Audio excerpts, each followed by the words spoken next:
In this quick tutorial, I'll show you how to connect Gmail to N8N for smooth workflow automation. Don't forget to like and subscribe for more productivity tips. Start by opening N8N and creating a new workflow.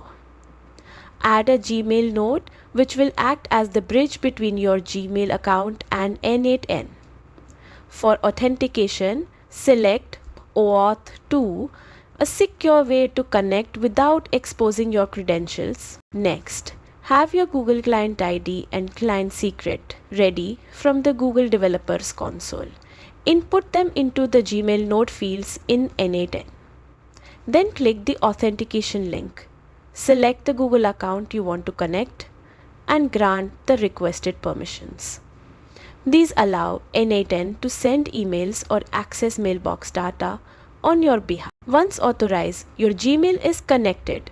You can now automate tasks like sending emails, managing your inbox, or triggering actions in workflows automatically. And that's it. With Gmail integrated, your N8N workflows become more powerful, saving time and boosting productivity. Thanks for watching and happy automating.